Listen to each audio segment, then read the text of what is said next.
Hi, welcome back to SAP Business Object Processing Framework series. So in the last session, we discussed what are the importing parameters available for the determination execute method, and so what is the structures, what is the type of it, all that we discuss. So now let's see how we can implement the logic to get the instance information. Yes, you have to first find out what instance we are going to set the order ID, and then you modify the order ID value with the new ID, and then update that information back to the framework and push the value changes to your database table. So that's what we are going to do today. So let's start writing the logic. So we want to first read the uh, instance information. So for that, the framework will provided a importing parameter of this method called IO read. So as we discussed in the last session, so you can use IO underscore read, and there is a method called retrieve. So similarly, you call any object method. So that's the same way we are going to call it. So IO read is object. For that, there is a method called retrieve. So you call the method and select the method name, press Control Enter. So which will provide all the signature of maybe the importing exporting parameter of your method. So this is a one way you can call it, or maybe you can use the button. No, so above objects.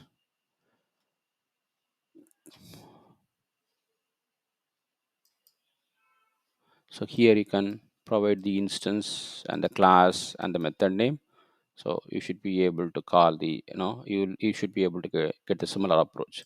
So if you are not much comfortable with using keyboard, you can just go with that. So now here we have to provide the node information, which node we want to read the details.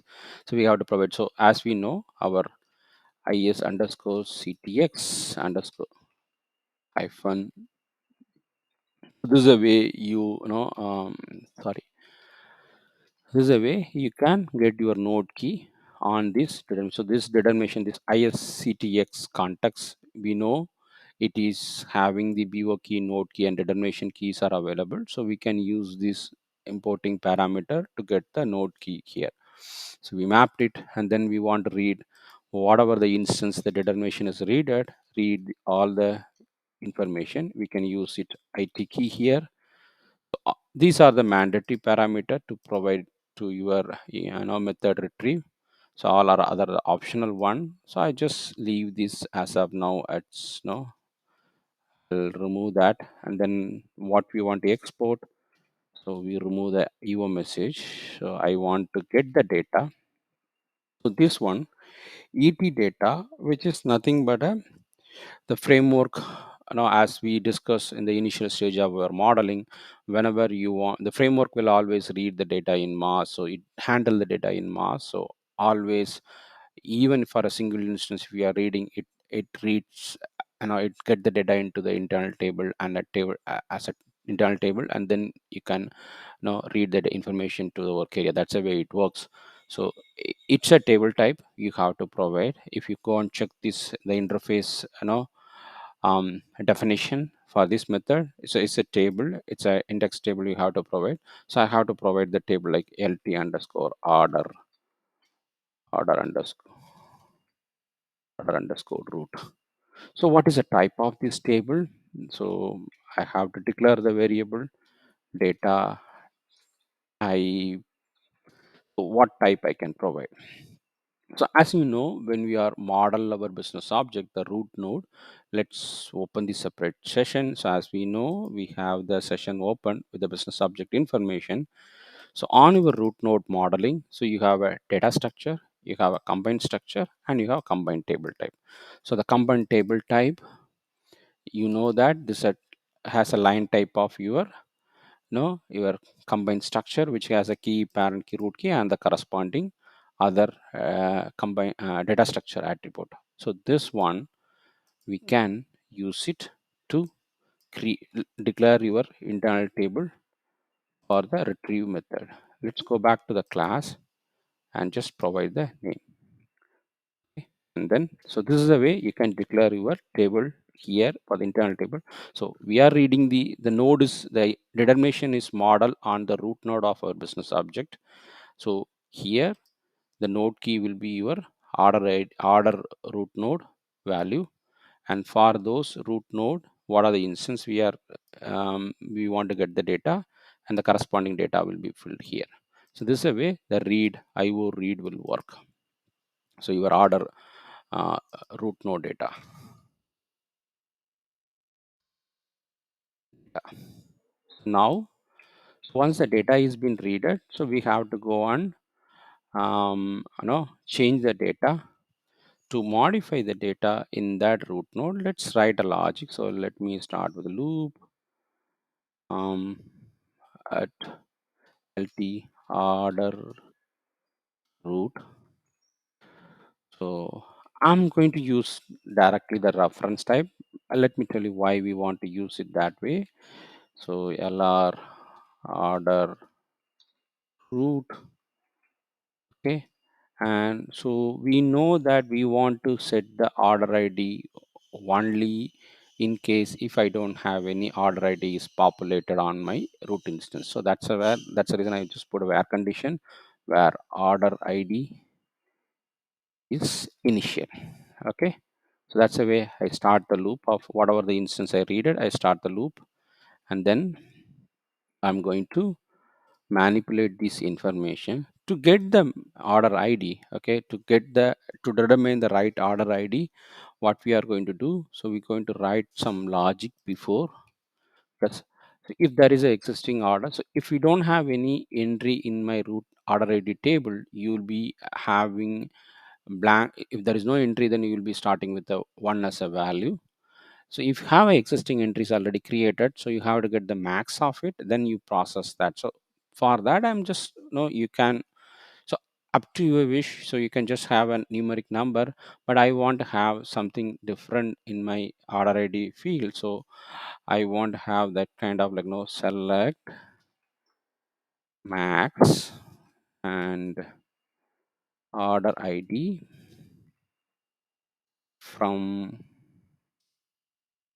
So this function without space from which table. So we know we go back to our business object.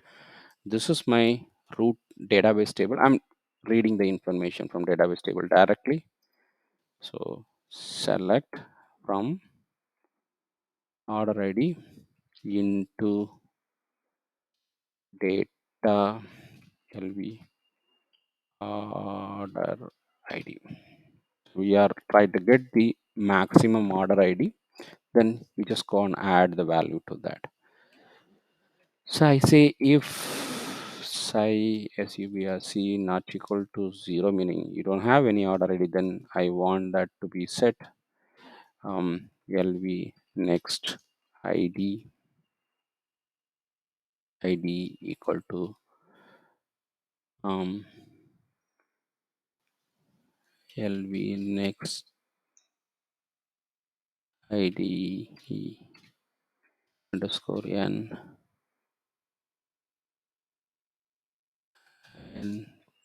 plus 1 else. I want to have the numeric value because I want to set the order ID. The order ID should be like this always. So order ID format should be like below. So what does that mean? So you will have something called example order as a text. Then you have a running number. So it's totally 4 character. Then you have a 5 character one like this. So I want to have that order. It will be done like this. So that's the reason I want to have a numeric values. So let's say declare a type here data type n length 6 data lv next id type r 6 Okay, so next ID, so it should be in reverse way.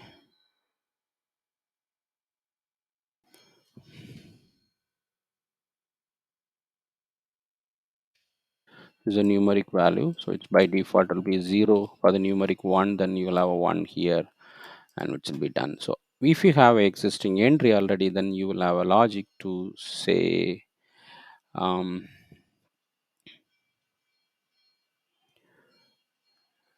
LV next ID equal to your order ID offset of 4, and get this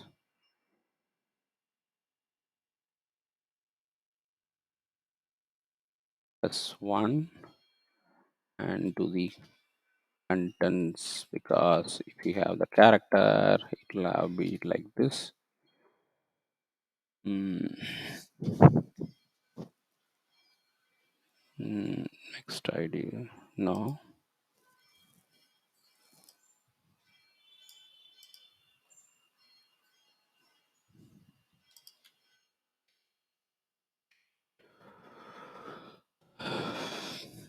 So you can do anyway how you want to have it, but I just want to have that this approach to make sure that being done like this.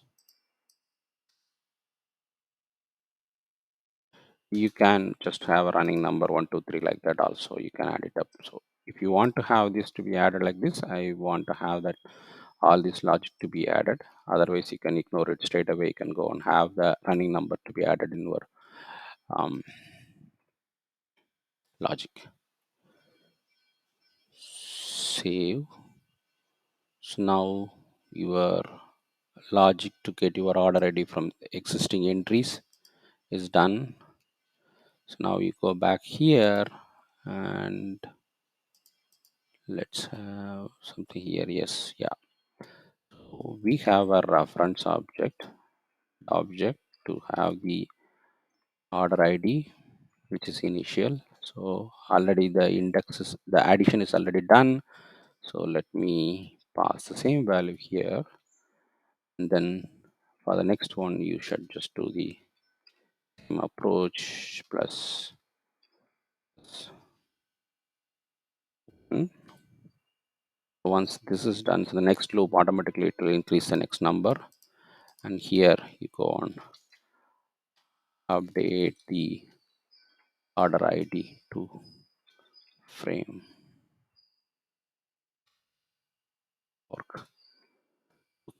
Push the value changes to framework. So you have changes. So you have an interface data object to change the values. So you can use this IO modify. Let's do the other way in this case. So let me save it first, and let me call that in pattern, and I go with this approach. Okay, so instance is IO modify.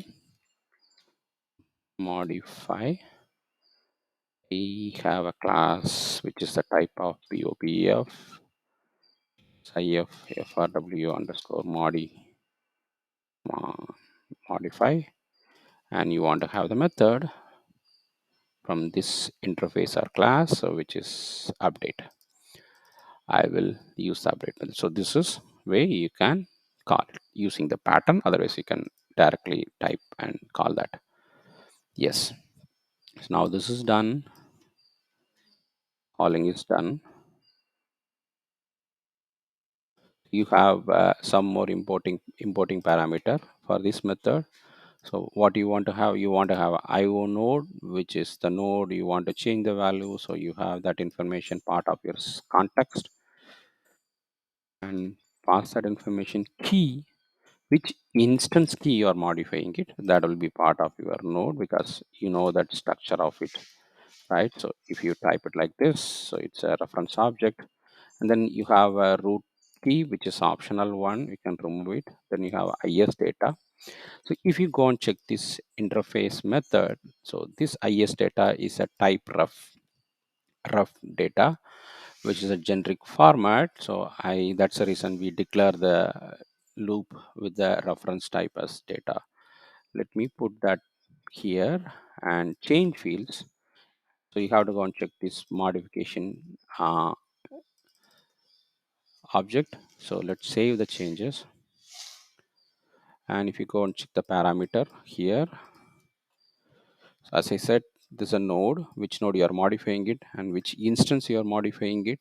And then you have a root information. This node is belongs to which root. Then you have a data, which is a type ref2 data. Then you have change fields. So here it says FRW name, which are the field you are modifying it. So there are cases where you know your node has the 10 or 20 fields are available. You don't want to change all the fields. You want to have that to be changed only the particular attribute.